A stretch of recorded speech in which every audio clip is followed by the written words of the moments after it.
Assalamualaikum warahmatullahi wabarakatuh. Perkenalkan, nama saya Apriliana Dwi Kristanti dari Prodi Manajemen. Pada kesempatan ini, saya akan mempresentasikan hasil jawaban ujian akhir semester saya pada mata kuliah Manajemen Operasional 1. Yang pertama mengenai pola produksi, PT Musok mempunyai pola penjualan per triwulan dalam unit sebagai berikut. Seperti terlihat pada gambar, kemudian perusahaan akan memenuhi penjualan tersebut dengan salah satu alternatif pola produksi berikut ini. Pola produksi konstan pada tingkat 500 unit per triwulan, kemudian pola yang bergelombang dengan mengikuti pola penjualan, dan pola produksi moderat dengan ketentuan bahwa untuk triwulan 1 dan 2 berproduksi pada tingkat 450 unit dan kemudian pada triwulan 3 dan 4 berproduksi pada tingkat 850 unit. Informasi lain, yang pertama ada kapasitas maksimum 1000 unit per triwulan, biaya simpan 100 per unit per triwulan, biaya perputaran tenaga kerja sebesar 4.000 untuk setiap kenaikan produksi sebesar 200 unit, penurunan produksi tidak menimbulkan biaya labor turnover, serta sedang biaya subkontrak sebesar 2.000 per unit. Kemudian upah lembur sebesar 1.000 harus dibayarkan apabila hasil produksi lebih dari 700 unit. Kita diminta untuk menentukan pola produksi mana yang sebaiknya dipilih oleh PT Musok. Yang pertama pola konstan. Pola produksi konstan yaitu pola produksi di mana jumlah yang diproduksi setiap periode yang lebih pendek dari 1 tahun selalu sama. Yang pertama ada biaya perputaran tenaga kerja. Dalam pola produksi konstan, maka produksi tiap triwulan akan selalu sama atau tetap besarnya. Oleh karena itu, tidak akan terjadi perputaran tenaga kerja berhubung kebutuhan tenaga kerjanya juga tidak berbeda antara triwulan yang satu dengan yang lain. Kemudian untuk penghitungan biaya simpan, yang pertama pada triwulan 1 produksi adalah 500 unit, sedangkan permintaan hanya 250 unit, berarti terdapat kelebihan produksi sebesar 250 unit. Kelebihan produksi tersebut harus disimpan dan menanggung biaya simpan 250 dikali 100 sama dengan 25.000. Kemudian pada triwulan 2 produksi tetap adalah 500 unit, sedangkan permintaan sebesar 400 unit. Berarti masih terdapat kelebihan produksi sebesar 100 unit. Di samping itu, kelebihan produksi pada triwulan 1 dan triwulan 2 masih harus disimpan. Oleh karena itu, pada triwulan 2 harus menanggung beban biaya penyimpanan untuk kelebihan produksi pada triwulan 2 sebesar 100 unit dan kelebihan produksi pada triwulan 1 sebesar 250 unit, total 350 unit. Jadi biaya penyimpanan pada triwulan 2 adalah 350 dikali 100, hasilnya 35.000.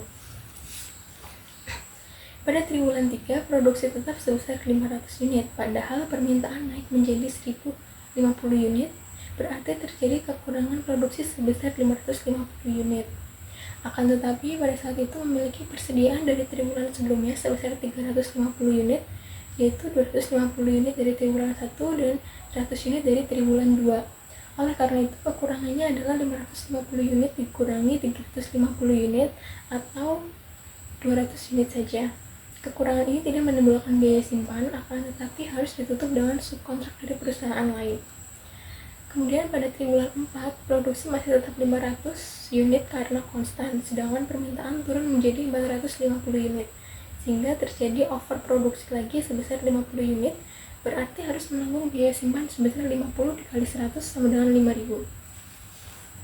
Oleh karena itu, maka total biaya simpan yang ditanggung oleh perusahaan adalah triwulan 1 25.000, triwulan 2 35.000, triwulan 3 tidak ada, triwulan 4 5.000, totalnya 65.000.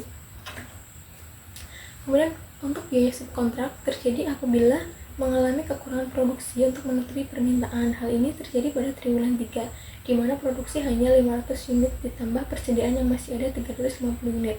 Jumlah tersebut tidak mampu menutup kebutuhan yang ada pada saat itu sebesar 1050 unit, sehingga terjadi kekurangan sebanyak 200 unit. Jumlah itu harus disubkontrakkan pada perusahaan lain dan akan menanggung biaya subkontrak sebesar 200 dikali 2.000 sama dengan 400.000. Rekapitulasi biaya bagi pola produksi konstan adalah biaya perputaran tenaga kerja tidak ada, biaya simpan 65.000, biaya pekerja lembur tidak ada, biaya subkontrak 400.000. Jadi total 465.000. Kemudian yang kedua pola bergelombang, yaitu pola produksi di mana jumlah produksi untuk setiap satuan waktu yang lebih pendek dari 1 tahun tidak selalu sama, biasanya mengikuti pola penjualan. Yang pertama, untuk menghitung biaya simpan. Bagi pola produksi bergelombang tidak ada biaya simpan karena produksi selalu mengikuti permintaannya, sehingga tidak pernah terdapat adanya kelebihan produksi di atas permintaan yang harus disimpan. Yang kedua, untuk biaya perputaran tenaga kerja, dari triwulan 1 ke triwulan 2 terdapat kenaikan produksi sebesar 150 unit atau dari 250 menjadi 400 unit. Oleh karena itu akan menanggung biaya perputaran tenaga kerja sebesar 150 dibagi 200 dikali 4.000 sama dengan 3.000. Dari triwulan 2 ke triwulan 3 terdapat lagi kenaikan produksi sebesar 600 unit atau dari 400 unit menjadi 1.000 unit maksimum kapasitas. Oleh karena itu harus menanggung biaya perputaran tenaga kerja sebesar 600 dibagi 200 dikali 4.000 atau hasilnya 12.000. Dari triwulan 3 ke triwulan 4 terdapat penurunan produksi dari 1.000 unit menjadi 450 unit. Keadaan ini dapat mengakibatkan pengurangan tenaga kerja dan pengurangan ini dapat berakibat pelepasan tenaga kerja sehingga menanggung biaya pesangon bagi pekerja yang bersangkutan. Akan tetapi dalam perusahaan ternyata menunjukkan bahwa tidak diperlukan biaya tersebut. Ketika menghitung biaya kerja lembur, biaya kerja lembur terjadi pada triwulan 3 di mana produksi mencapai 1.000 unit atau 300 unit di atas batas lemburnya yaitu 700 unit. Oleh karena itu harus membayar biaya kerja lembur sebesar 300 dikali 1.000 sama dengan 300.000. Kemudian yang keempat, biaya subkontrak. Pada triwulan 3 permintaan adalah 1.050 unit. Sedangkan produksi tidak mungkin mencapai sebanyak itu karena melebihi kapasitas minimum 1.000 unit. Oleh karena itu akan terjadi kekurangan 50 unit dan harus ditutup dengan subkontrak yang ditanggung. Jadi 50 dikali 2.000 sama dengan 100.000. Rekapitulasi biaya bagi pola produksi bergelombang. Biaya perputaran tenaga kerja 15.000, biaya simpan tidak ada, biaya kerja lembur 300.000, biaya subkontrak 100.000, jadi total 415.000. Kemudian untuk pola produksi moderat pada prinsipnya merupakan pola produksi bergelombang, namun diusahakan agar gelombang produksi itu tidak terlalu tajam sehingga dapat mendekati konstan. Biaya perputaran tenaga kerja dari triwulan 1 ke triwulan 3 terdapat kenaikan produksi dari 450 unit menjadi 850 unit atau kenaikan sebesar 400 unit.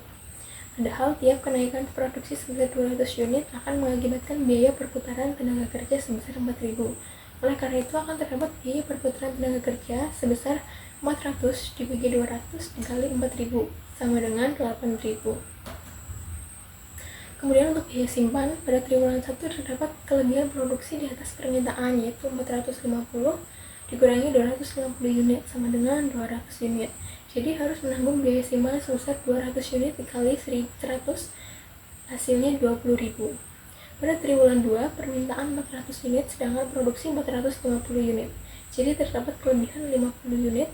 Kelebihan produksi 50 unit harus menanggung biaya simpan sebesar 50 dikali 100 sama dengan 5.000. Pada triwulan 3, produksi sebesar 850 unit sedangkan permintaan sebesar 1.050 unit. Jadi kekurangan sebesar 200 unit. Kekurangan ini ditutup oleh persediaan pada triwulan 1 sebesar 200 unit. Hal ini berarti tidak menanggung biaya simpan. Kemudian pada triwulan 4 terdapat kelebihan produksi 850 unit, sedangkan permintaan hanya 450 unit saja. Kelebihan produksi sebesar 400 unit ini akan menanggung biaya simpan sebesar 400 dikali 100 sama dengan 40.000. Jadi total biaya simpan triwulan 1 20.000, triwulan 2 5.000, triwulan 3 tidak ada, triwulan 4 40.000. Totalnya 65.000 untuk biaya simpan. Lalu untuk biaya kerja lembur terjadi pada triwulan 3 dan 4 karena pada saat itu produksi melebihi 700 unit. Jadi masing-masing triwulan menanggung biaya kerja lembur untuk kelebihan di atas 700 unit sebesar 1.000 tiap unit. Pada triwulan 3, biaya kerja lembur 150 dikali 1.000 sama dengan 150.000. Pada triwulan 4, biaya kerja lembur 150 dikali 1.000 sama dengan 150.000. Jumlah biaya kerja lembur menjadi 300.000.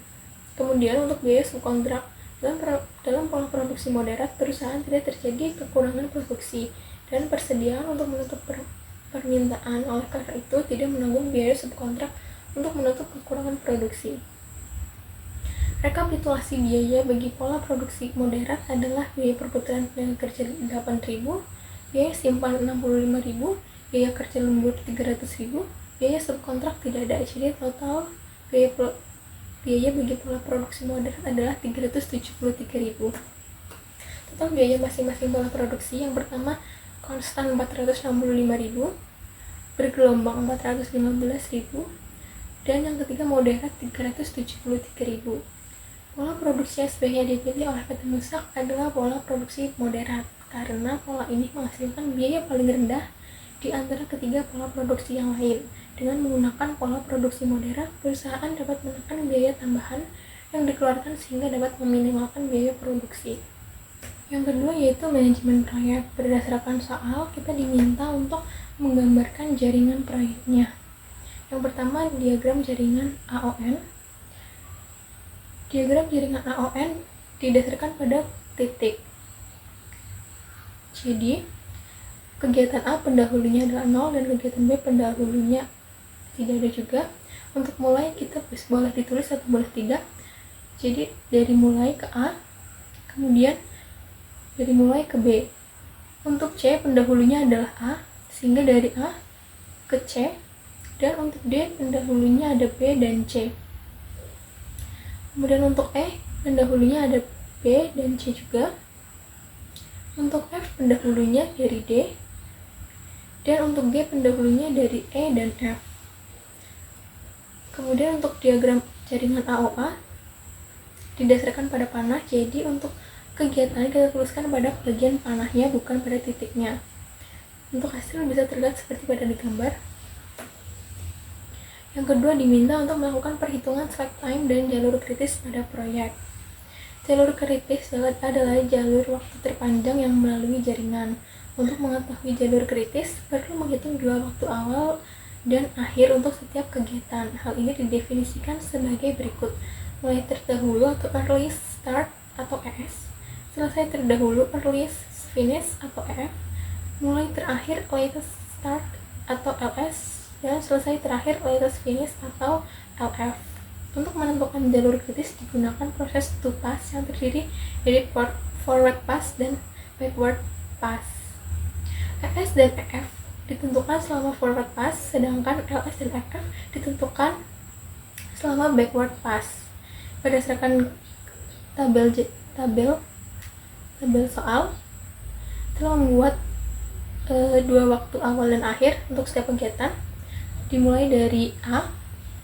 Untuk bagian atasnya itu adalah ES dan EF, dan bagian tengah di bawah itu adalah lama kegiatan. Jadi untuk pas sebagai contoh, karena pendahulunya 0 tidak ada, jadi ES nya adalah 0, kemudian lama kegiatannya adalah 6, dan EF nya 0 ditambah 6 sama dengan 6.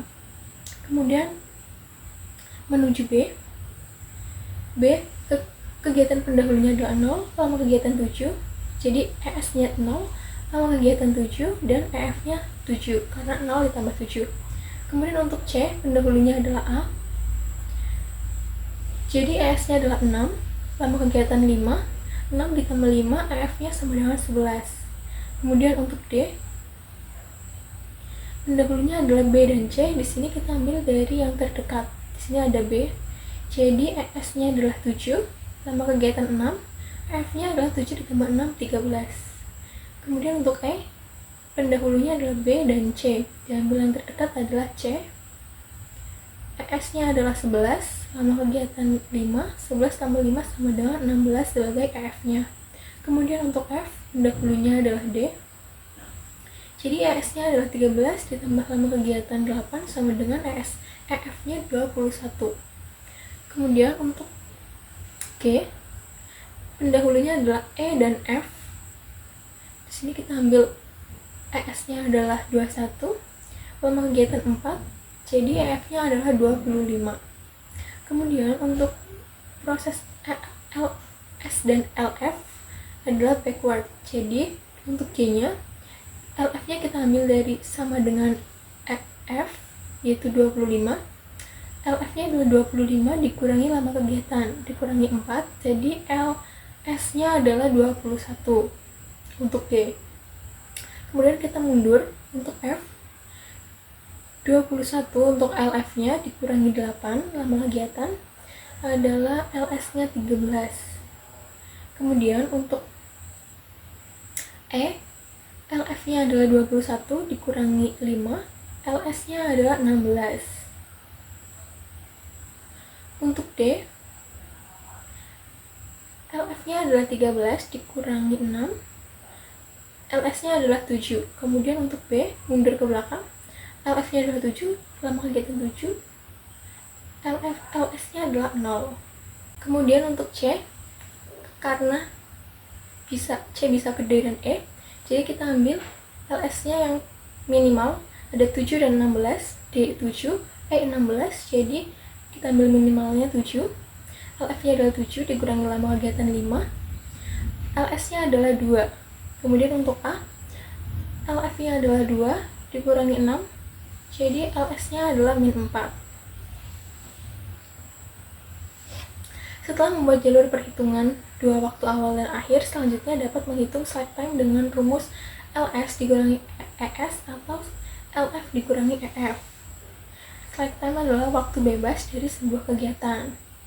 Berdasarkan jalur penghitungan yang sudah dibuat, dapat dimasukkan ke dalam tabel. Kegiatan A, ES-nya adalah 0, EF-nya adalah 6, LS-nya adalah min 4, dan LF-nya 2. Untuk rumusnya LS dikurangi EF, jadi min 4 dikurangi 0, hasilnya adalah min 4. Atau bisa juga menggunakan LF dikurangi EF, 2 dikurangi 6, hasilnya sama dengan min 4. Kemudian untuk kegiatan B, masukkan datanya ke dalam tabel juga. ES-nya adalah 0, EF-nya adalah 7, LS-nya 0, LF-nya 7. Jadi LS dikurangi EF, LS 2, 0 dikurangi 0 sama dengan 0. Atau 7 dikurangi 7 sama dengan 0. Kemudian C juga perlu dimasukkan. ES-nya 6, EF-nya 11, LS-nya 2, LF-nya 7. 2 dikurangi 6 sama dengan min 4. Kemudian yang D, ES-nya 7, EF-nya 13, LS 7, LF 13. 7 dikurangi 7 sama dengan 0. Untuk yang E, ES-nya 11, EF-nya 16, LS 16, LF 21. Jadi 16 dikurangi 11 sama dengan 5. Untuk F, ES 13, EF 21, LS 13, dan LF 21. 13 dikurangi 13 sama dengan 0. Untuk yang G, ES 21, EF 25, LS 21, LF 25. 21 dikurangi 21 atau 25 dikurangi 25 sama dengan 0. Kegiatan dengan slack 0 tersebut disebut sebagai kegiatan kritis dan berada pada jalur kritis. Jadi berdasarkan tabel slack time bisa dilihat jalur kritisnya adalah B, D, F, dan G. Seperti yang sudah saya gambarkan di sini, jalur kritis B, D, F, G mempunyai jalur berwarna merah. Sekian presentasi dari saya, mohon maaf apabila ada kesalahan dalam penyampaian kata dan terima kasih. Wassalamualaikum warahmatullahi wabarakatuh.